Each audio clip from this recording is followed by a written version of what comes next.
7 strange things in Nigeria that will definitely shock you. Welcome back to Top 10 Mysteries.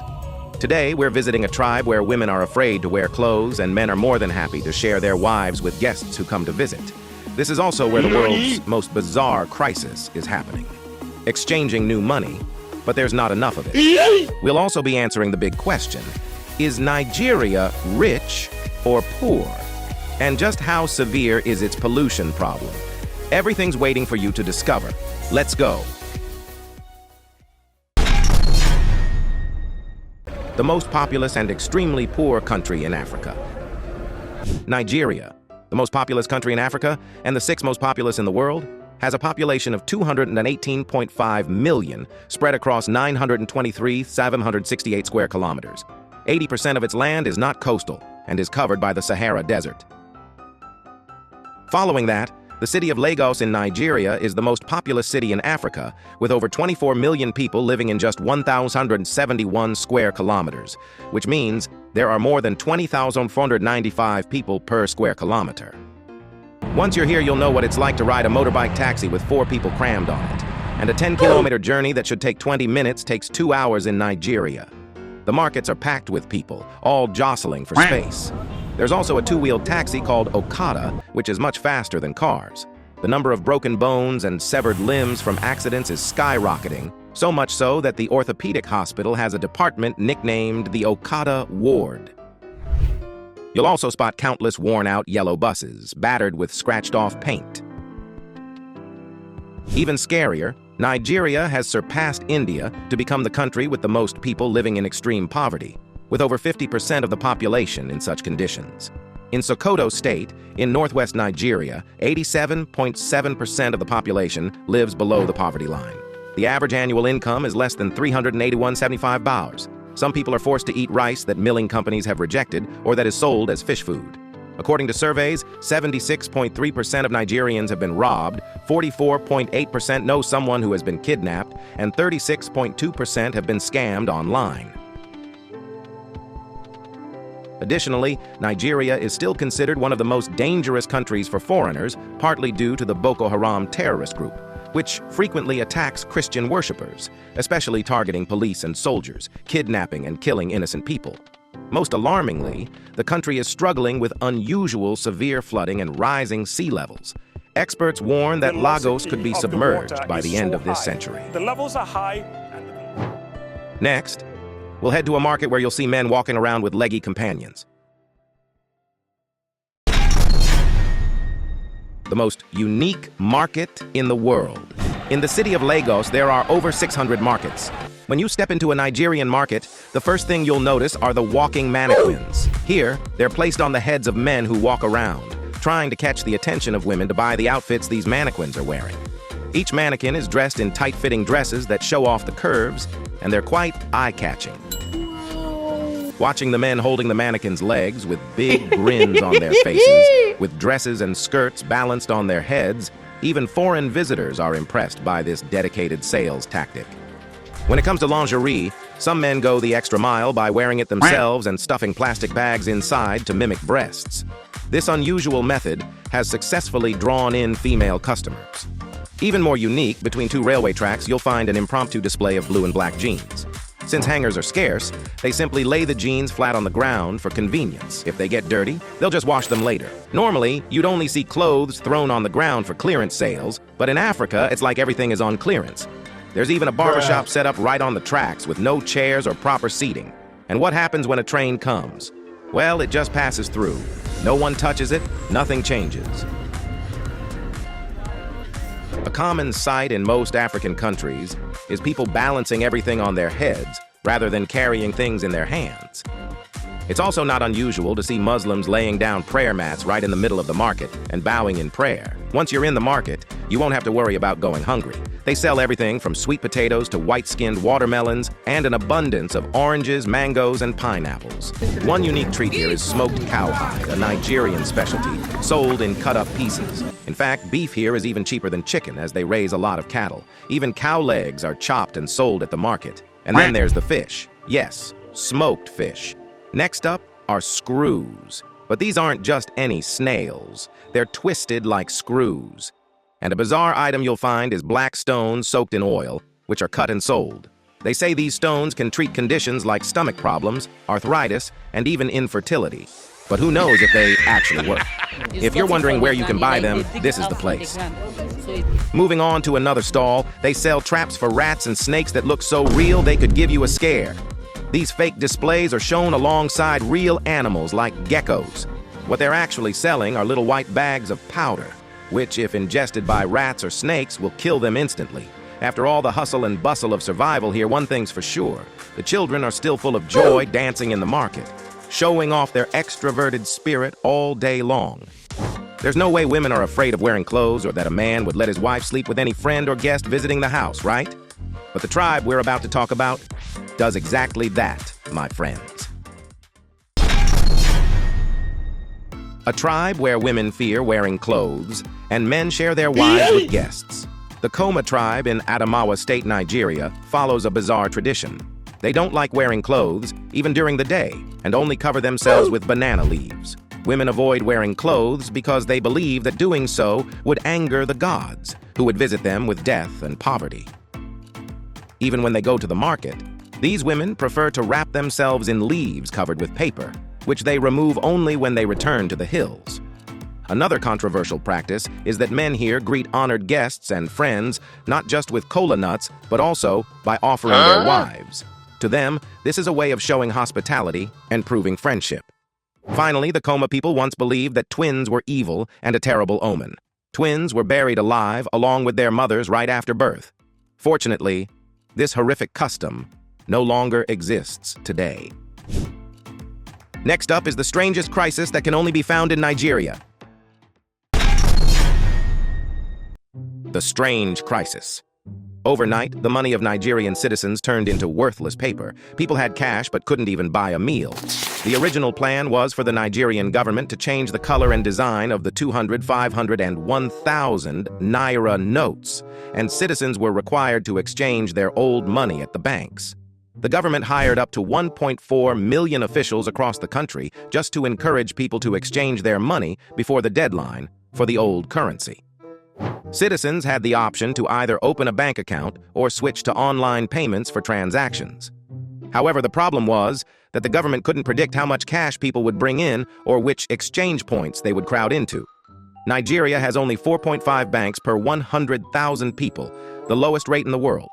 Similarly, only 35% of women and 47% of men in the country have a bank account. As a result, people had to wait for hours just to complete a transaction, or sometimes their transactions failed after all that waiting. And if they tried to use the old currency, many places wouldn't accept it. Worse still, while citizens could exchange money for free at the banks, if they used ATMs, they were charged fees. And these fees kept increasing as the supply of new money was insufficient. Frustrated, large protests and riots broke out, with people storming bank branches and causing destruction. People say that countries with large populations and poverty tend to be very dirty. Is that true?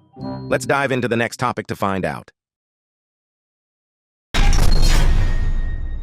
Air pollution due to constant oil spills. Nigeria has some of the worst air pollution in the world. The skies over traffic-jammed cities are filled with thick clouds, and the country ranks fourth globally in air pollution-related deaths, with around 114,000 Nigerians dying prematurely each year. The rates of asthma, lung, heart, and respiratory diseases are rising. The main reason is oil. Nigeria has one of the largest oil reserves in the world, providing 10% of the oil imported by the U.S. Since the 1970s, with the increase in oil extraction, oil spills have become more frequent. In just one decade, from 2011 to 2021, the Niger Delta region experienced 9,870 oil spills, releasing a total of 214 barrels of oil into the environment. The most disastrous event happened on October 18, 1998, in Jesse Village near Lagos, Nigeria, where a severe oil pipeline leak caused an explosion and fire, killing 1,098 people and destroying thousands of acres of once fertile land, which had been considered a treasure. This turned the Niger River into one of the most polluted rivers in the world, and the average life expectancy of people living in that region is now just 41 years, 10 years lower than the national average. On top of that, with 11 million vehicles, mostly old imports from Europe and Japan, the emissions are overwhelming. During Ramadan, fruit and vegetable festivals often lead to outbreaks of cholera due to poor washing and cooking practices. And as if that weren't enough, the country, being near the desert, occasionally experiences giant sandstorms that swallow entire cities. One such sandstorm, hundreds of meters high, swept through Niamey, the capital of Nigeria, turning the sky a brick red color, as though the city were being engulfed. It was a terrifying scene that played out right in front of people, though fortunately without any major damage. Nigeria is also home to the world's largest floating slum, Makoko, located in Lagos. Over 250,000 people are crowded into an area of just 1 square kilometer. Their flimsy wooden houses float on thick, black, garbage-filled water that smells foul, with a layer of white scum building up around them. Shared public toilets are used by 15 households, and waste, along with plastic bags, is dumped directly into the river, which people continue to use for daily needs. Children even regularly swim and bathe in that water. But I haven't yet told you about the people on the opposite end of the spectrum, those drowning in dollars. Stay tuned to see how extreme the wealth gap really is.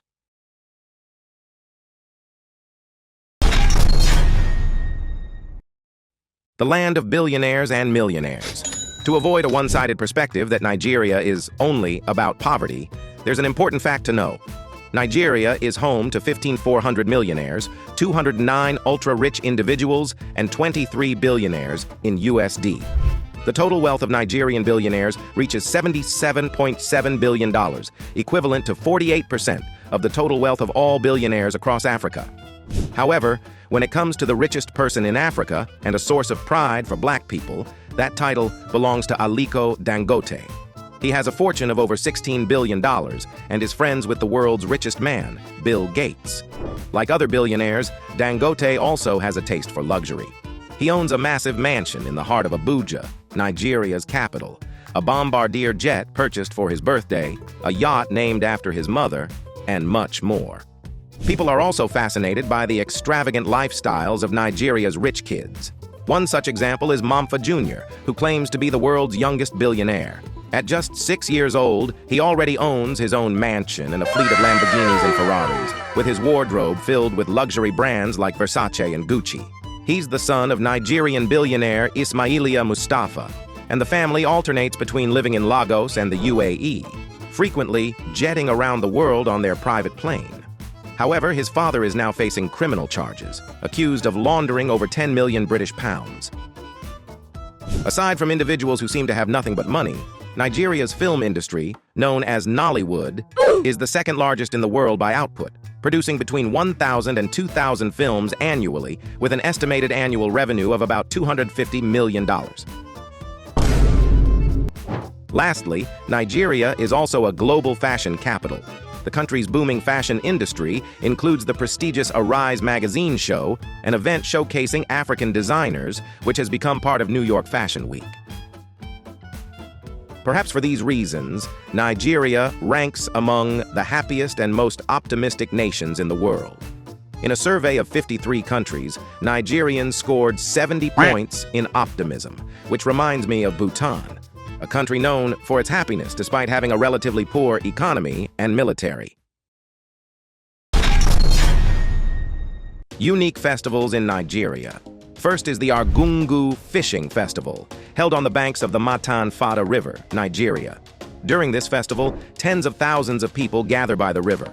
When the signal gun is fired, everyone rushes to the riverbank and jumps into the water to catch fish. In no time, the clear blue river turns murky with mud. In a short period, whoever catches the biggest fish will be declared the winner. At the end of the competition, participants carry their fish to the judging table where the organizers weigh them. The person who catches the largest fish is crowned Best Fisherman and awarded a car along with 1 million naira, equivalent to about 8,000 USD. In addition to the fishing contest, the festival also features various sports activities such as the traditional Hausa boxing competition, donkey racing, camel racing, archery, swimming, and slingshot shooting. Moreover, there's also a vibrant night market that runs throughout the festival. Most importantly, Men who participate in the festival can prove their prowess by catching the biggest fish with their bare hands, showcasing to the women that they are the best. Second is the most bizarre masquerade festival. It's pure comedy as people transform into all sorts of grotesque shapes, disguising themselves as gods and parading through villages with the hope of bringing joy, good luck, and driving away bad spirits. They also play traditional musical instruments made from tree trunks. It's known that the gods are divided into two types. While visible gods participate in traditional festivals, invisible gods choose to remain hidden in the villages at night. Ogionu is the god of chaos and disorder, with a head resembling a crocodile and often carries a stick to beat people. The police mask is a form of entertainment for the crowd. The rival of the police is the miner. During the colonial era, Enugu was the center of coal production in Nigeria, and conflicts between the police and miners over illegal mining were frequent. The king and queen represent the upper class of society. The goddess Agbogho symbolizes beauty and joy. Each masquerade character has their own unique dance and music. This video exploration of Nigeria ends here. Thank you for watching this episode of Top 10 Mysteries. What impressed you the most about Nigeria?